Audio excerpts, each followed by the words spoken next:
Okay, today what we're going to do is talk about stress and violence in the workplace. Obviously, this is something that's pretty prevalent that's out there, and you can see something in the news mainly on a weekly, if not daily basis, with regard to someone having some type of workplace violence situation. Now, when we start looking at it from an OSHA standpoint, there's really no specific standards for workplace violence, but it does fall up under the general duty clause.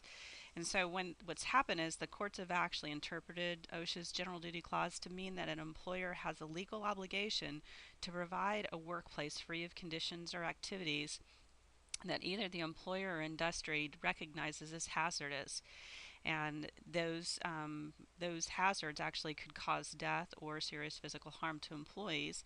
And so we needed to actually look at this from a standpoint because we have to figure out what to do with regard to the hazard and have some type of hazard controls. Now, when an employer actually has had workplace violence or becomes aware of it, they really do need to have some type of engineering controls, administrative controls, and training with regard to that in their prevention program. So first, when we start looking at workplace violence, let's define workplace first. It's any location where an employee actually has work-related duties. Now, this can be permanent or temporary. It doesn't make a difference. And this would include buildings, any type of surrounding perimeters like parking lots, field locations. It does include client homes, traveling to and from work assignments. So then, now that we have that workplace, which is pretty vague, but it does have specific areas where we're looking at, we can define workplace violence.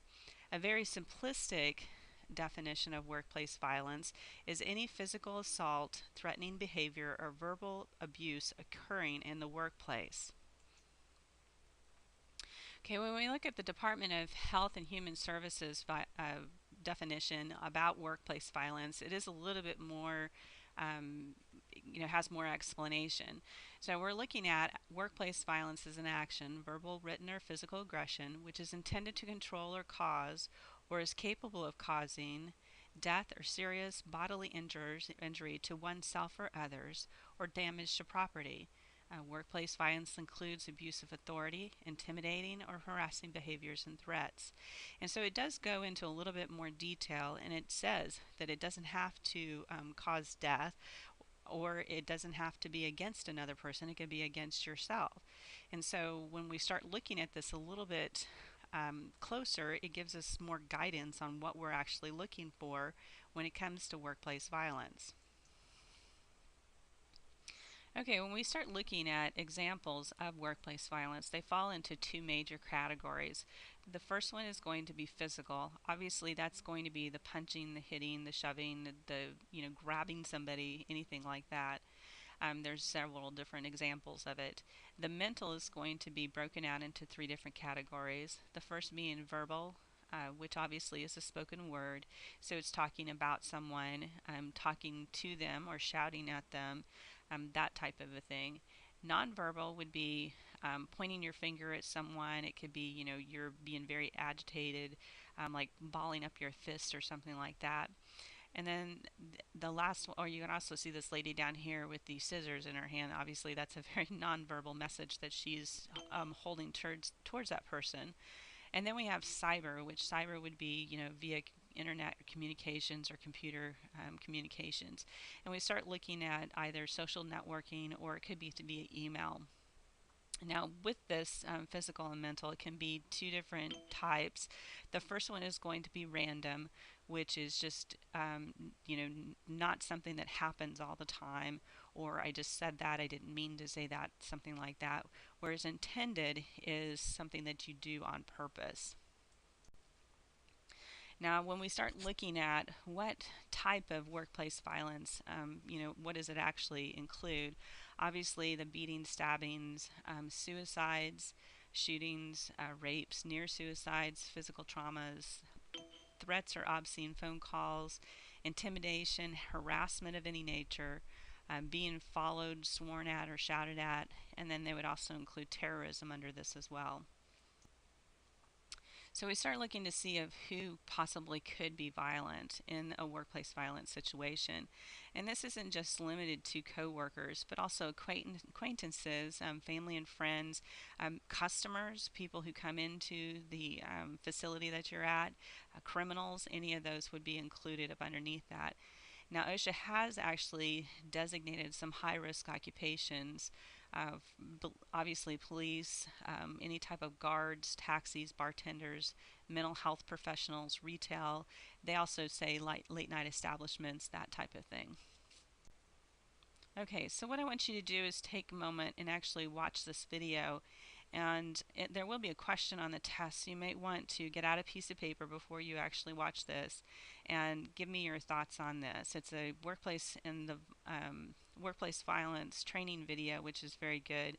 I want you to kind of note while you're watching this video what type of signs did you receive from this that the person was going to do something, and what do you think happened? So go ahead and take time to watch that video. Okay, as you can see from that video, the guy was obviously stressed and he had some major stressors going on. And I would like for you to reflect back on what was one of his stressors, or what do you think his stressors were with regard to that. And that will be on your test as well. So when we start looking at some common workplace stressors, a lot of them is people just feel like they're overworked, or maybe they're working too long of hours. When you start thinking of production lines, maybe the tasks are too routine and mundane, or maybe they feel like they don't have enough time to complete their job. All of those things will fall into the tasks that are actually designed for employees. Now, we can also look at it from a management standpoint when we look at that. Obviously, if you've had a boss that is too controlling, and then maybe you don't have a boss that gives you enough decision making, all of those can really fall into this as well. There's another type of boss that's out there. You know, you've got your controlling boss, but then you'll have your boss that doesn't tell you exactly what he wants, and so you're continually guessing about what's going on with that. And so all of these would fall under management styles.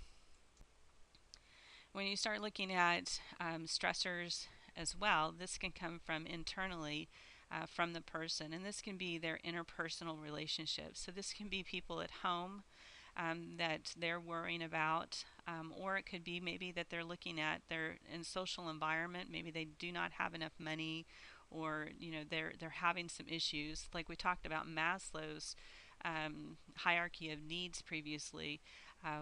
Maybe that's one of the issues, is they don't feel like they're safe or secure, and they haven't got to the point to where they can actually have good relationships. Maybe you don't feel like your coworkers or your supervisor actually supports you. Um, Maybe you're getting hassled because of your race or your religion or your age or your gender, one of those. Also, too, when we start looking at workplace roles, maybe you don't have really good, clear job expectations, or you have too many bosses. There's too many people telling you what to do and they all want it now. Or maybe you just have too much on your plate. You have too many hats to wear, too much responsibility. Also, too, another common workplace stressor is career concerns. And I did work for a company one time that the boss would always say, they're going to close us down next week. And so every week he'd come into meeting and say to us as a group, they're going to close us down. So how do you think that made us feel as a company? Obviously not very secure. We were wondering whether we were going to have our jobs or not. And it was one of those things where, the job insecurity really stressed out a lot of people, and they went and looked for other jobs. But maybe on the other side, maybe you don't have any opportunity for growth or promotion. Maybe this is it. I'm in a dead end job. And all of those can be stressors as well. The next one is going to be environmental concerns, and this can be a lot of different things. It could be ergonomic issues, it could be the environment, maybe it's too loud or it's too noisy in some place. Maybe you're crowded by other things that are going on, or people that are in your space, kind of a thing. Maybe you have to work with hazardous materials or some type of chemicals that kind of gives you an uneasy feeling where you're not feeling safe. All of those would be considered environmental concerns. So we start looking at signs of stress, and these can be either acute or chronic. And acute is going to be obviously short term, It's going to be typically a one time event, whereas chronic is going to happen over several times, or it's going to build up to a certain time frame, after a certain time frame. Now, when we start looking at some of the emotional signs of stress, obviously anger, and you can see the guy here is yelling into the phone. Obviously, we can tell just by his body language and what he's doing that he is very angry. But also, too, we can have some physical signs of stress, and these can be, shortness of breath, heartburn or reflux, really being tired, changes in appetite, headaches, any of those. Now, why are we talking about all this? Well, when we talk about it, obviously OSHA has a say in it because it does fall under, once again, the general duty clause. But we do need to look at injuries caused by this or any type of illnesses. And if they are work related, once again, it could be a recordable incident. Now, just a statistics with regard to the American Nurses Association, 80% on the job stress levels impact safety, is what this survey said, as well as 59% of employees feel pressured that they're more inclined to work faster and take shortcuts. And so it may be an internal feeling, but we are feeling like we need to work faster and get the job done. Also, too, when we start looking at this, if there is an increase of bullying or violence, it's going to cause stress on people, which then is going to cause some type of injury or illness in the long run. So, organizationally, we do have to make sure that we respond to this. We have to, if an employee says something, we have to respond to their concerns. We have to make sure that we investigate complaints thoroughly so that we're protecting all employees' rights. We as a company obviously have to have a safe work environment, and that's also by OSHA standards. And then we also have to make sure that we have some type of recourse to address concerns, or what we're going to do with a person who is actually having these issues. Now, under the organizational plan, you do need to have a plan out there with regard to workplace violence. And this is going to include like a written policy. How are you going to hire people? What are your screening procedures? Maybe you have some type of illegal substance program. What's the security on that? What are your emergency procedures? What training do you give employees? Is it required, and how often do you do that? What's the incident response should there be some type of workplace violence? How are you going to handle it? How do people report suspicious behaviors or any type of activities? And do you provide, or not provide, do you allow weapons at work? The employer also needs to figure out what is actually causing the stress, and then they need to try to figure out how to measure this or how to manage this. And you have to figure out what the solution is going to be. Now, one solution is not going to fit all companies, and it's going to be different. It's going to be different organizationally. It may be different, departmentally. It just depends. So maybe having a stress audit or a survey and looking to see that there is some change. As you see here, and this is a pretty good, I think I got this off the Department of Health and Services, organizational train plus stress management equals a healthy workplace. So we really need to make sure we stop stressing at work, because it does not fit into a very healthy workplace. Now you look at some statistics here, and this is actually about an IT administrator, and they're asking, okay, how stressful do you think your job is? And they responded at 69.1% said yes. They asked what the biggest stress or the biggest stressor was, and it was kind of even out, but pretty high up there was management. And then you start looking at tight deadlines, users that they support, not enough staff, that type of thing. Now, when it says how does it impact your life, and you'll see this across the board in a lot of different situations, is that people actually lose sleep with regard to this, or maybe they don't go to social functions, or they miss time with the kids, that type of thing. And then we start looking at how many hours of overtime does an actual person work. In this job, it showed that it was prevalently 6 to 8 hours of overtime, which then obviously is going to cause some major issues on this. So what we need to do as a company too is we need to provide some type of circle of security for our employees.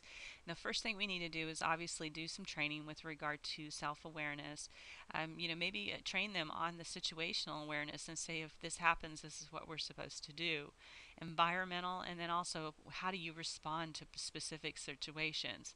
Then we need to start looking at visitors and how do we actually how do they access our facility, what type of response plan do we have with regard to their security or to security of our employees with regard to the visitors, what's the communication plan on that.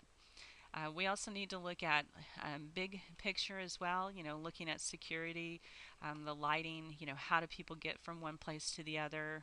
If someone comes in, do you just allow them to walk around or do they have escorts, that type of thing.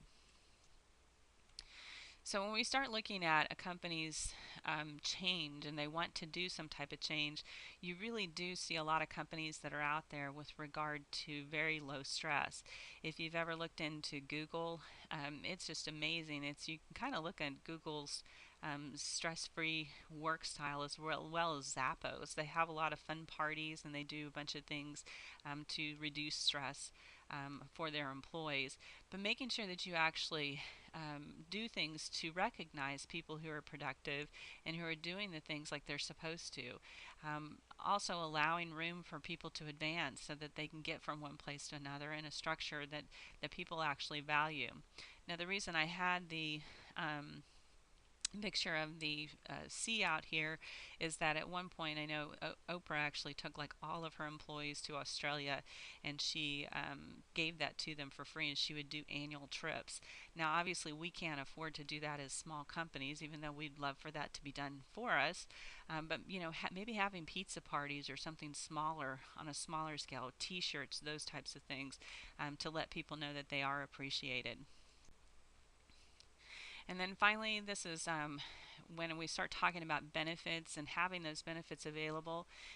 We obviously the healthcare costs keep going up and up, but having those balanced out for employees and having just healthcare available for employees will be helpful. Investigating workplace incidents, looking into turnover, absenteeism, and preteeism, and just the preteeism, when we start looking at that, is actually being present but not present. So it's like what you guys look like sometimes when I ask a question, even a very simplistic question. You're there but you're not there. You're thinking about other things, kind of a thing. Also, to keeping insurance premiums or workers' compensation premiums to a low would be very helpful. And as you guys go to look at different types of companies, you do need to look and see what are the best companies to work for. And you can see here that Google obviously is the number one company to work for. But you can go through and look at this and just search 100 best companies to work for in the United States, and it'll actually tell you in Fortune magazine. So there was a lot of resources. The first one is going to be OSHA. I also took some information from CDC, NIOSH, and then also the Department of Health and Human Services, which is listed here as well. And I do want you to go ahead and watch these two videos because I'll have a question on there on the quiz about this. There's one video here where the guy just obviously goes kind of crazy, and on this one he does too. They're humorous, but obviously you do not want to be that person that sits near them or next to them when this happens. If you have any questions, let me know. Thank you.